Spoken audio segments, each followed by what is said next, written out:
백수 남편 성공시켜놨더니 다른 여자와 바람났다. 25살이 되던 어느 봄날, 윤희는 친구의 소개로 성민을 만났다. 첫 만남부터 성민의 순박한 미소와 진실된 눈빛에 마음을 빼앗긴 윤희. 성민 역시 윤희의 맑은 웃음소리와 따뜻한 성격에 이 둘은 금세 사랑에 빠졌다. 윤희야, 나는 지금 가진 게 아무것도 없어. 하지만 너와 함께라면 뭐든 할 수 있을 것 같아. 성민이 진지하게 말했고, 윤희는 그의 손을 꼭 잡았다. 성민 씨, 가진 게 없어도 괜찮아. 우리가 함께 만들어가면 되잖아. 둘은 6개월간의 짧은 연애 끝에 결혼을 결심했다. 양쪽 집안 모두 가정 형편이 좋지 않았기에 결혼식은 엄두도 낼 수 없었다. 작은 한정식집을 빌려 가족들만 모인 소박한 결혼식을 올렸다. 신혼집은 경기 외곽의 반지하 단칸방이었다. 보증금 300만 원에 월세 30만 원. 그것도 성민이 공사 현장에서 벌어온 돈과 윤희가 아르바이트로 모은 돈을 합쳐 겨우 마련한 집이었다. 방 한 칸에 부엌과 화장실이 딸려있는 작은 공간이었지만 이 둘은 행복했다. 하지만 행복은 그리 오래가지 않았다. 습기 때문에 곰팡이가 자주 생겼고 비가 오면 물이 새어들어오기 일쑤였다. 겨울에는 난방비를 아끼려고 보일러를 끈 채 두꺼운 이불을 덮고 잠을 잤고 여름에는 선풍기 하나로 더위를 견뎌야 했다. 성민은 특별한 기술이 없어 공사 현장에서 막노동을 했다. 기상의 영향을 많이 받는 일이라 매일 일이 있는 것도 아니었다. 하루 일하면 8만 원, 운이 좋으면 한 달에 200만 원 정도 벌 수 있었지만 비가 오거나 공사가 중단되면 수입이 끊겼다. 여보, 미안해. 이번 주는 일이 없어서. 성민이 고개를 숙이며 말했다. 괜찮아, 성민아. 내가 있잖아. 윤희는 남편의 어깨를 토닥이며 위로했다. 윤희는 결혼 전부터 관심이 있던 미용 기술을 본격적으로 배우기 시작했다. 학원비가 부담스러웠지만 미래를 위한 투자라고 생각하며 열심히 다녔다. 6개월간의 교육과정을 마친 후 동네 미용실에 취업할 수 있었다. 미용실 일은 생각보다 훨씬 힘들었다. 오전 9시부터 밤 9시까지 하루 12시간을 서서 일해야 했다. 발이 퉁퉁 붓고 허리가 아파도 참아야 했다. 특히 주말에는 손님이 몰려 점심, 저녁을 제대로 먹지 못할 때도 많았다. 선생님, 오늘도 많이 힘드셨죠? 미용실 사장이 하루 일과를 마친 윤희에게 말했다. 괜찮아요. 저는 이 일이 좋아요. 윤희는 지친 몸을 이끌고 미소를 지었다. 윤희는 월급 130만 원으로 시작했지만 윤희의 미용 기술과 고객 응대가 좋아서인지 단골들이 생기기 시작했다. 조금씩 실력도 늘고 인센티브도 받게 되어 나날이 수입이 늘어났다. 윤희는 돈을 모으기 위해 온갖 절약을 다했다. 점심은 집에서 싸온 김밥이나 주먹밥으로 해결했고 옷은 대형마트 할인 코너에서만 샀다. 화장품도 가장 저렴한 것만 골라 썼다. 윤희야, 가끔은 맛있는 것도 사 먹고 예쁜 옷도 사 입어. 성민이 안쓰러워하며 말했다. 아니야, 지금은 사고 싶어도 먹고 싶어도 참아야 해. 나중에 우리 형편이 나아지면 그때 좋은 옷 입고 맛있는 것도 사 먹을게. 성민도 윤희의 노력에 보답하려고 열심히 살았다. 일이 없는 날에는 근처 고깃집에서 불판 닦는 알바를 했고 자신이 버는 모든 돈은 윤희에게 주었다. 이런 생활이 7년간 계속되었다. 그 사이 윤희의 실력은 크게 늘어 미용실에서 없어서는 안 될 고급 인력이 되었다. 월급도 500만 원까지 올랐고 개인적으로 받는 팁도 상당했다. 윤희는 매달 400만 원 이상을 저축했다. 생활비는 최소한으로 줄이고 성민의 수입은 전부 생활비에 보태고 자신의 수입은 거의 대부분 저축했다.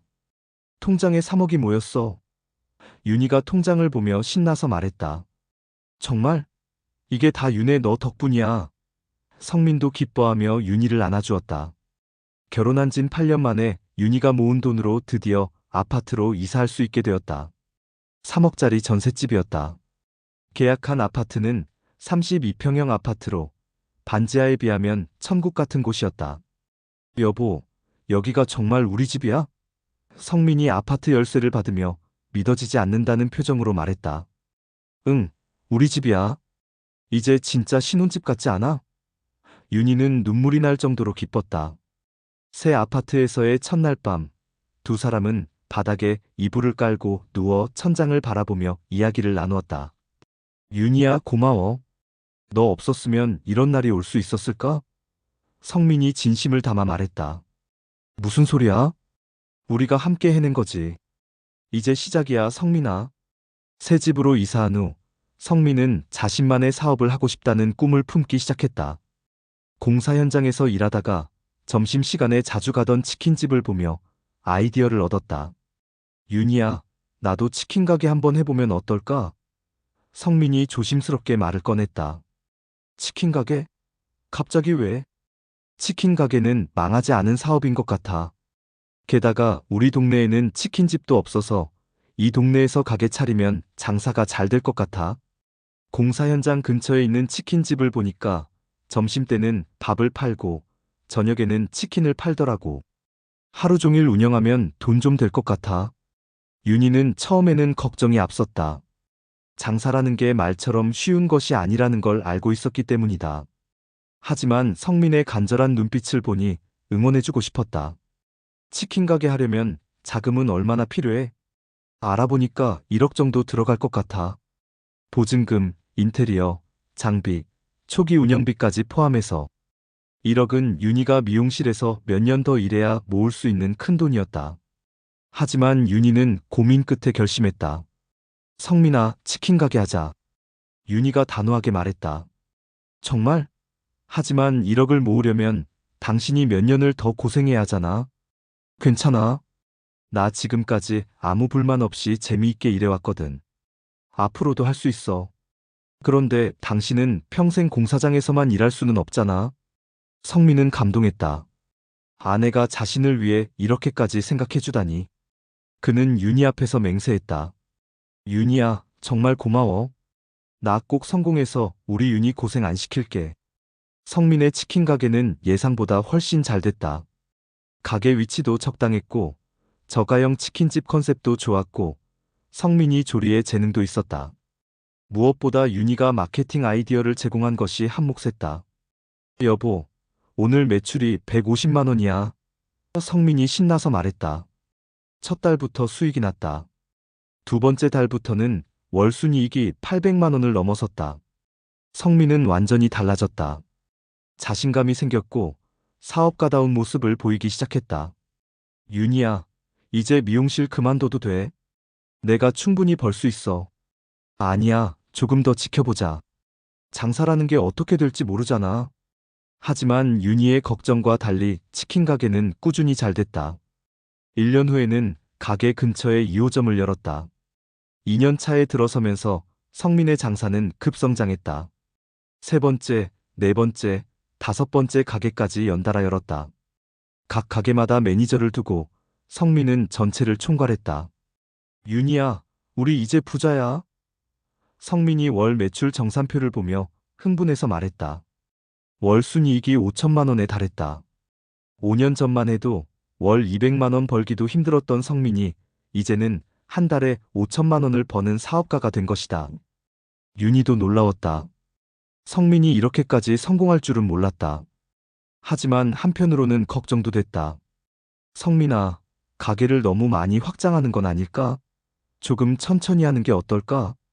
윤희야, 기회는 지금이야. 치킨 시장이 지금이 딱 좋을 때거든. 놓치면 후회할 거야.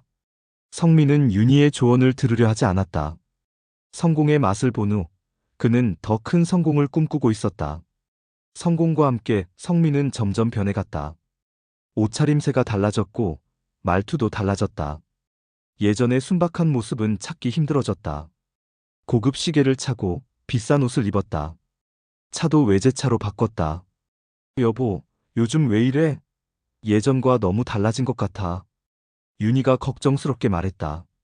윤희야, 나도 이제 사업가야. 이 정도 사치는 부릴 수 있어. 윤희는 점점 소외감을 느끼기 시작했다. 성민이 사업 이야기를 할 때면 윤희는 이해할 수 없는 용어들 때문에 대화에 끼기 어려웠다.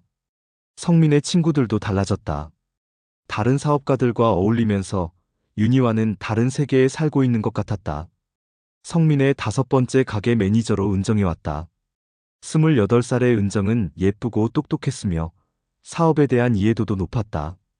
성민은 은정과 일하며 점점 더 많은 시간을 함께 보내게 되었다. 사장님, 이 메뉴는 어떠세요? 요즘 젊은 사람들 사이에서 인기가 많다고 해요. 은정 씨 아이디어 정말 좋네요. 역시 젊은 감각이 다르네요. 윤희는 성민이 은정 이야기를 자주 하는 것에 대한 불만이 조금씩 쌓이고 있었다.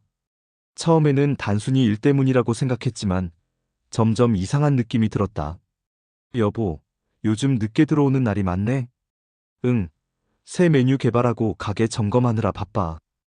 은정 매니저의 아이디어가 많아서 같이 연구하고 있어. 윤희의 직감은 틀리지 않았다. 성민과 은정은 점점 가까워지고 있었다. 일로 시작된 만남이 사적인 만남으로 이어졌고 결국 둘 사이에는 특별한 감정이 생겨났다. 어느 날 저녁 윤희는 성민이 늦게 들어온다고 하길래 직접 가게에 갔다. 깜짝 선물로 성민이 좋아하는 도시락을 싸가지고 간 것이다. 하지만 가게에는 성민이 없었다. 사장님은 은정 매니저와 함께 일찍 나가셨어요. 직원의 말을 듣고 윤희는 이상한 느낌이 들었다.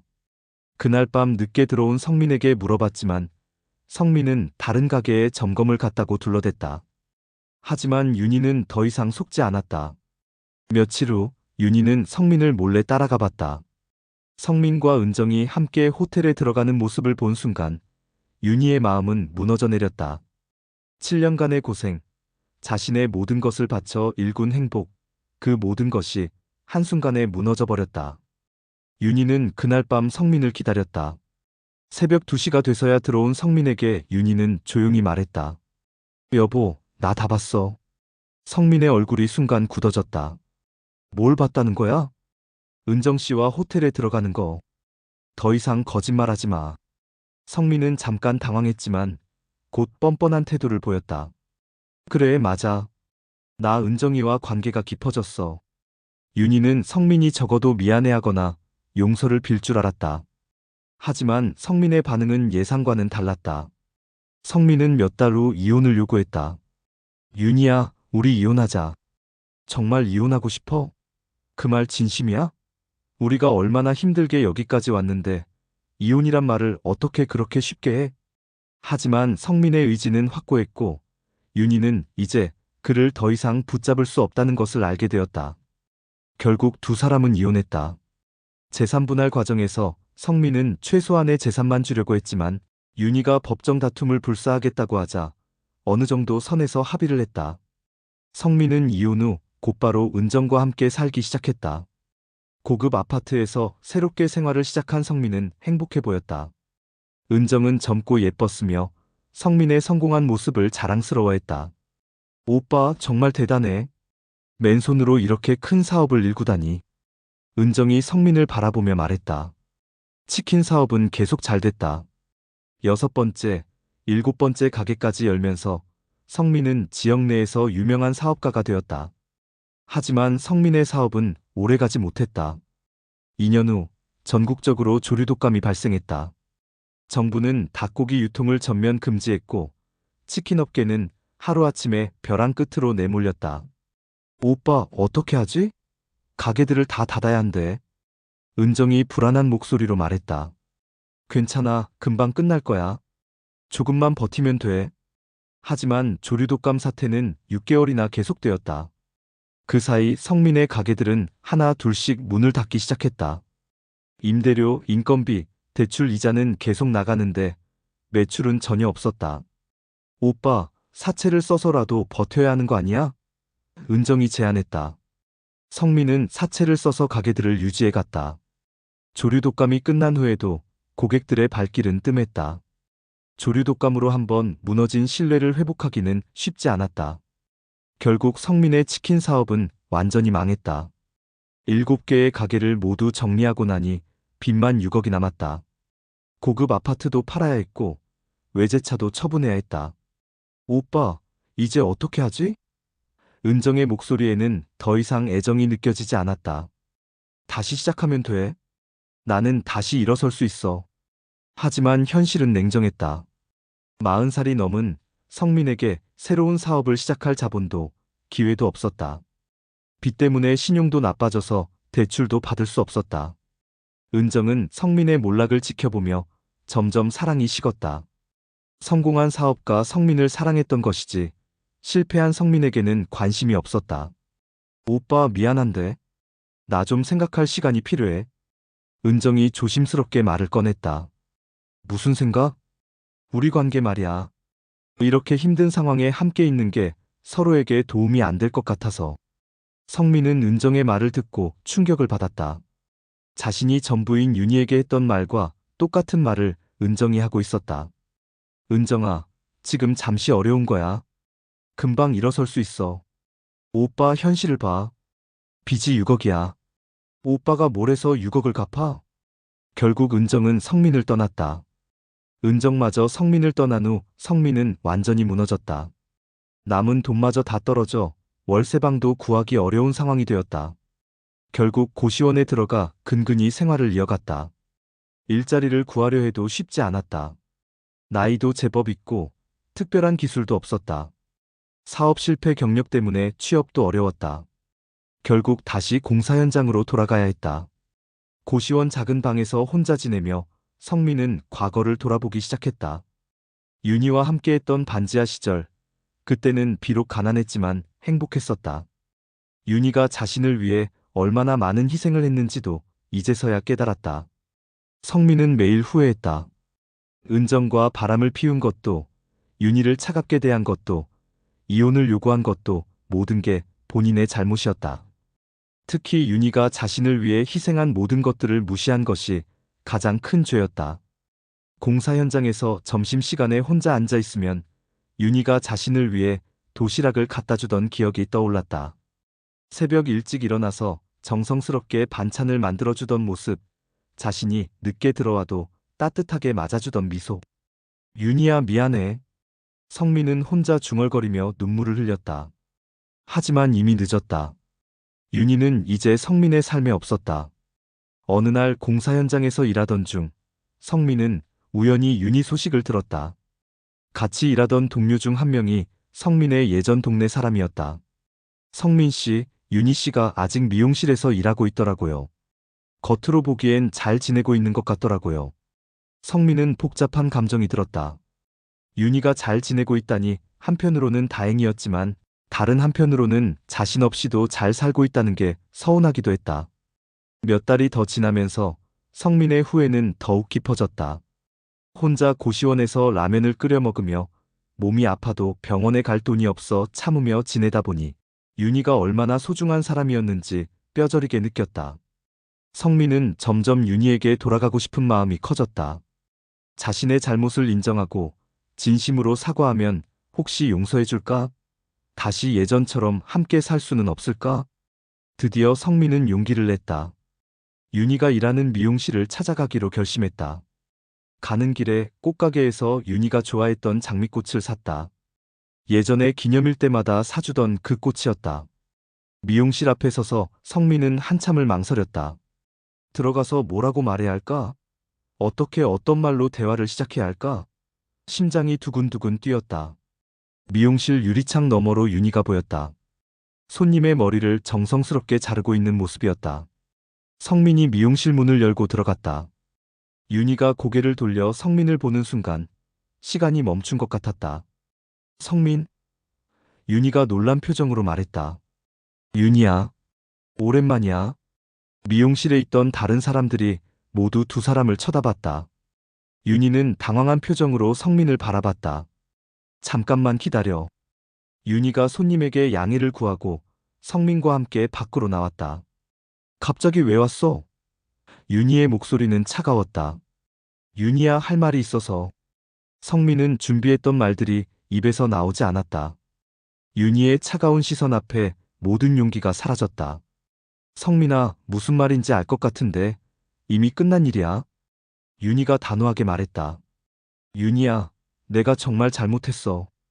미안해. 그동안 많이 반성했어. 그래, 늦게라도 깨달은 건 다행이야. 하지만 그렇다고 해서 모든 게 되돌려지는 건 아니야. 성민은 필사적으로 말했다. 윤희야, 나 정말 후회하고 있어. 너 없이는 살 수가 없어. 다시 한 번만 기회를 줘. 성민아, 나는 이제 혼자 사는 게 편해. 너를 미워하지는 않아. 하지만 다시 함께 살고 싶지는 않아. 윤희의 의지는 확고했다. 이미 마음의 정리가 끝났다는 것을 성민도 느낄 수 있었다. 윤희야, 그래도 우리가 함께 했던 시간들이 있잖아. 반지하에서 함께 꿈꾸던 그때를 생각해봐. 성민아, 이제 그만해. 나는 너한테 이성적인 감정도 없고 혼자서도 잘 살고 있어. 윤희는 더 이상 말하지 않고 미용실로 돌아갔다. 성민은 한참을 그 자리에 서 있다가 결국 돌아섰다. 그날 이후 성민은 더욱 깊이 자신을 돌아봤다. 윤희의 거절은 당연한 것이었다. 자신이 저지른 일들을 생각하면 용서받을 자격조차 없었다. 성민은 이제 윤희에게 돌아갈 수 없다는 것을 받아들였다. 성민은 앞으로 남은 인생은 다르게 살기로 결심했다. 다시는 누구를 상처 주지 않고 겸손하게 감사하며 살아가기로 했다. 빚을 갚는 것이 첫 번째 목표였다. 성실하게 일해서 조금씩이라도 빚을 갚아나가고 언젠가는 윤희에게 진심으로 사과할 수 있는 사람이 되고 싶었다. 비록 다시 함께 살 수는 없더라도 최소한 용서는 받고 싶었다. 공사 현장에서 일하며 성민은 매일 윤희를 떠올렸다. 고마웠던 기억들, 미안한 기억들, 그리고 자신이 얼마나 소중한 것을 잃었는지에 대한 깨달음. 소중한 것이 옆에 있을 땐 우리는 그것이 소중하다는 것을 알지 못하는 것 같다. 그것을 잃어버렸을 때 비로소 그것이 얼마나 소중했는지를 깨닫게 되고 그때는 이미 늦었다는 것을 잊지 말자.